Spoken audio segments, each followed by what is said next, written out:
Next, numerical problems based on Henry's law. Henry's law आपण study केलाय, त्याचा formula आपल्याला माहिती आहे. युनिट पण स्टडी केले, जस्ट रिवाइज करूया. Solubility if it is in a mole per litre, that is mole per dm cube, and if pressure is in a bar, then the unit of Henry's law constant is a mole per liter per bar. Okay, and if it is in an atmosphere, तर काय लिहितं? मोल per litre per atmosphere.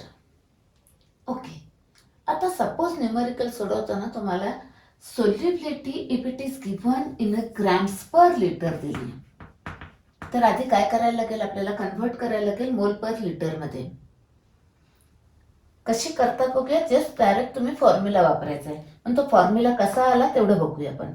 Molarity is equal to number of moles of solute divided by volume of solution. Volume of solution in litre आहे.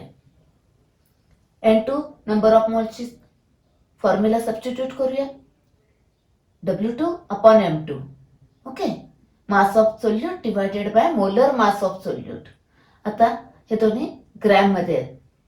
आता बघा, mass of solute in a gram, that is gram per litre of solution, म्हणजे हे झालं gram per litre. Okay, divided by molar mass of that solute. म्हणजे इथं काय येणार आहे?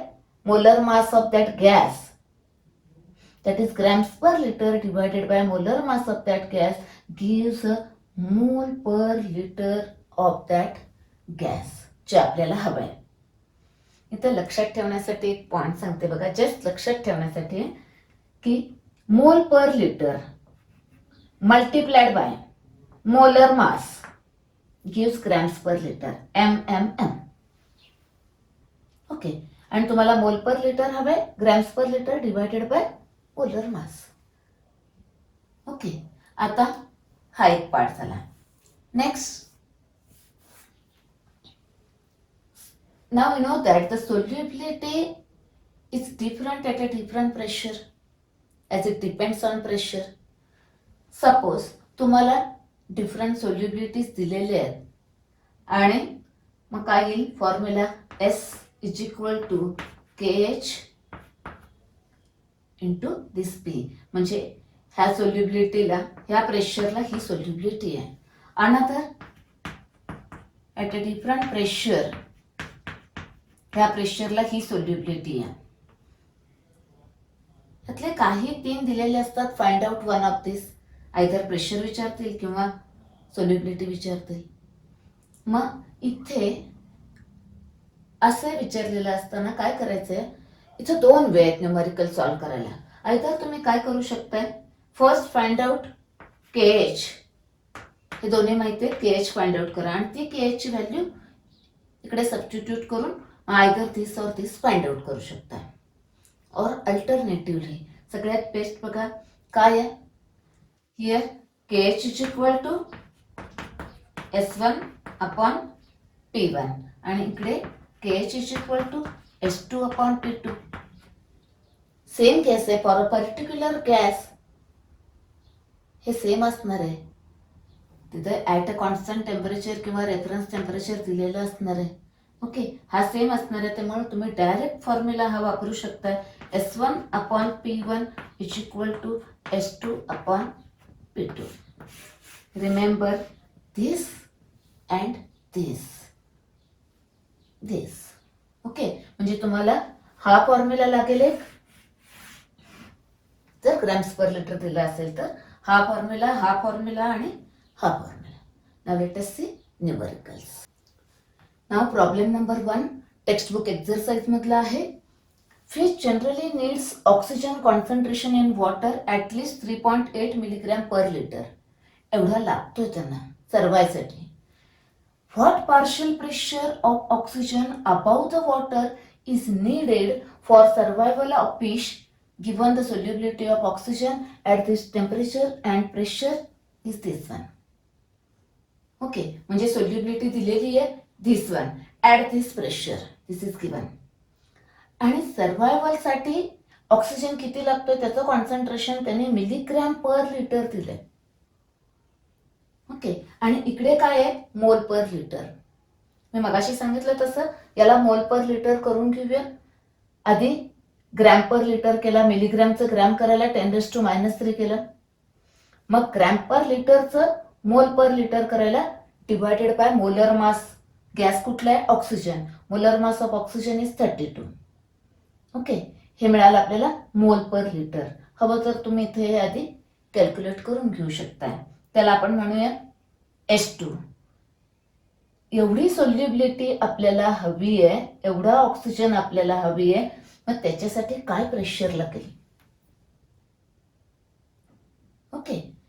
आता हा कसा आला याचं कॅल्क्युलेशन मी अल्टरनेटिव्ह मेथड इकडे पण दिली आहे. मगाशी सांगितलं तसं मिलीग्रॅमचं ग्रॅम केलं आणि ग्रॅम्स पर लिटर आला हा, आणि हे मोलर मासचं सबस्टिट्यूट केलं. ओके. आता बघा इथे दोन वे आहेत. हा S1 दिलाय, P1 दिलाय, सोल्युबिलिटी आणि प्रेशर दिले. Find out this Henry's law constant. आणि मग हा हेनरीज लॉ कॉन्स्टंट इथे वापरा. This is known. Find out this P2. हा एक वे आहे. तसं पण तुम्ही फाइंड आउट करू शकता 2 स्टेपमध्ये. किंवा काय करायचं, हे दोन्ही फॉर्म्युले लिहायचे आणि मग KH is same for oxygen. इथं ऑक्सिजन गॅस आहे त्याच्यासाठी KH सेमच असणार आहे. ओके. म्हणून हा केला. नंतर काय असणार आहे बघा, S1 डिवायडेड बाय S2 आणि P1 डिवायडेड बाय P2 यांचा रेशो आला. नाव substitute the value S1, S2, P1 आणि P2 फाइंड आउट करायचं. आता इथे बघा, इथे S1 आणि S2 दोन्ही सेम युनिट मध्ये आहेत, मोल पर लिटर आहेत. इथे P1 ऍटमॉस्फिअर मध्ये दिलाय, त्यामुळे येणारा आन्सर P2 आपल्याला ऍटमॉस्फिअर मध्ये मिळेल. ओके. समजा तुम्हाला बार मध्ये हवं असेल तर इथं 2 वे आहेत. आधीच तुम्ही याला बार मध्ये करून घ्या आणि मग सबस्टिट्यूट करा, किंवा फाइंड आउट दॅट P2 आणि मग त्याला कन्वर्ट करा बार मध्ये, कसंही चालेल. ओके. नेहमी लक्षात ठेवा, MCQ सोडवताना कॉम्पिटेटिव्ह एक्झामसाठी आधी ऑप्शन्स वाचा. ऑप्शन मध्ये आन्सर कुठल्या युनिट मध्ये दिले ते बघा आणि त्या युनिट मध्ये आन्सर फाइंड आउट करायचे आपल्याला. त्याच्यासाठी आधी ऑप्शन्स वाचा, युनिट बघा. ओके. नेक्स्ट ह्या व्हॅल्यू सबस्टिट्यूट केले. हे 10⁻³ गेले आणि P2 कॅल्क्युलेट केला. 2.2चा लॉग आहे, 32चा लॉग आहे. इथे या दोघांची ऍडिशन केली, हा मिळाला. Log of this minus this one gives this. याचा अँटीलॉग बघितला, हा मिळाला. म्हणजे हे आन्सर मिळालं. P2 मिळाला. P1 ऍटमॉस्फिअर मध्ये, त्यामुळे हा P2 ऍटमॉस्फिअर मध्ये मिळाला. आता बार मध्ये करायचं असेल तर 1.013 ने मल्टिप्लाय करायचं, because 1.013 bar is equal to 1 atmosphere. त्यांनी मल्टिप्लिकेशन केलं, याचा लॉग आणि याचा लॉग अँटीलॉगने कॅल्क्युलेशन करून ही व्हॅल्यू आली. म्हणजे P2 ऍटमॉस्फिअर मध्ये पण काढून दिलंय तुम्हाला, बार मध्ये पण काढून दिलंय. ओके. जसं युनिट हवंय तसे व्हॅल्यू सबस्टिट्यूट करायचं. तर मगाशी सांगितलं तसं तुम्हाला आन्सर जर बार मध्ये हवं असेल तर ह्याला आधीच बार करून घेतला तरी चालेल, इंटू 1.013, किंवा आन्सर फाइंड आउट करा आणि मग बार मध्ये करा. ओके. एक ट्रिक सांगते बघा, काय ते. आता इथे सपोज हा प्रेशर 1 ऍटमॉस्फिअर और 1 बार दिला असेल, 1 दिला असेल. ओके. आता KH काय असतो, Henrys law constant. Solubility at 1 bar pressure और 1 ऍटमॉस्फेरिक प्रेशर. हा जर 1 असेल तर KH ची व्हॅल्यू काय येणार आहे, हीच असणार आहे. त्यामुळे जेव्हा हे प्रेशर 1 दिलेलं असतं तेव्हा काय करायचं, डायरेक्ट हा KH म्हणून इथे घ्यायचा अँड फाइंड आउट दिस और दिस. काय विचारले असेल ते फाइंड आउट करायचं. ओके ना. तुम्हाला युनिट कन्व्हर्जन हवं असेल तर सेपरेट व्हिडिओ आहे, tips and tricks for numerical. Please watch that video. Okay. आता next problem. Problem number 2. The solubility of oxygen in water this much at 25 degrees Celsius and 1 bar pressure. Okay. 1 बार प्रेशरला एवढी solubility आहे, त्याला आपण S1P1 म्हणूया. Okay, now calculate the solubility of oxygen at 25 degree Celsius. Solubility आपल्याला find out करायची आहे. किती प्रेशरला? ह्या प्रेशरला फाइंड आउट करायचे. आता बघा, इथे प्रेशर दिलंय बारमध्ये, इकडे प्रेशर आहे MM मध्ये. आता ह्याला आधी बारमध्ये कन्व्हर्ट करून घेऊया. याचा आधी बारमध्ये कन्व्हर्ट करण्यासाठी आधी ॲटमॉस्फिअर मध्ये कन्व्हर्ट करूया. 760 mm mercury means 1 atmosphere.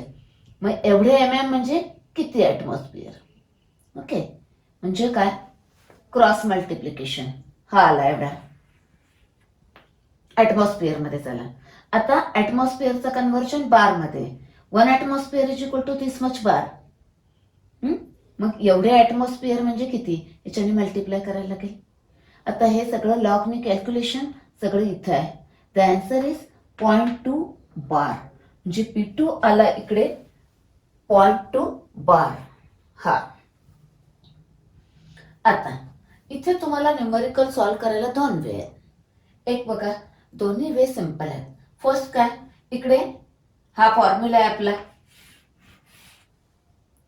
Find out KH, आणि तो KH इकडे वापरायचा. यु नो द P2 माहितीये, S2 फाइंड आउट करा. हा एक वे आहे. ओके, अजून एक मी मगाशी तुम्हाला ट्रिक सांगितली.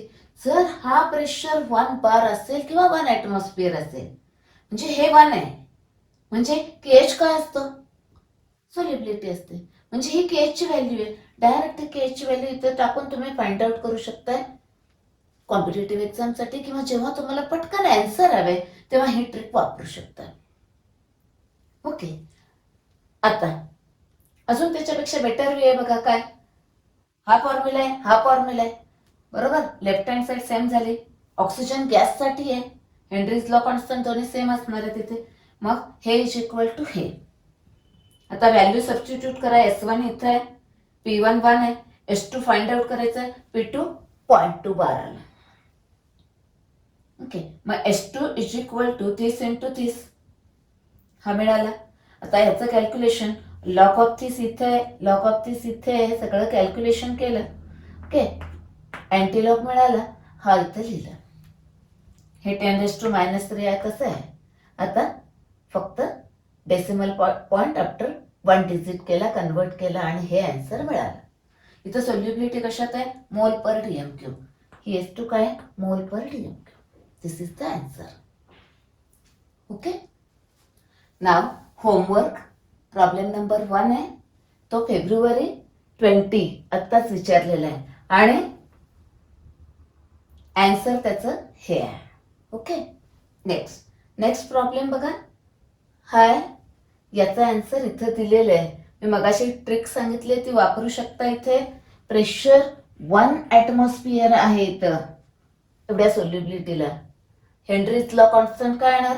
हाच येणार आहे. ओके, मोल पर DM³ पर ॲटमॉस्फिअर एवढाच येणार आहे. तो KH इथे वापरायचा दुसऱ्या याच्यासाठी, किंवा मी सांगितले तसं S1/P1 is equal to S2/P2 त्या फॉर्म्युल्याने पण करू शकता. Okay, find out the answer.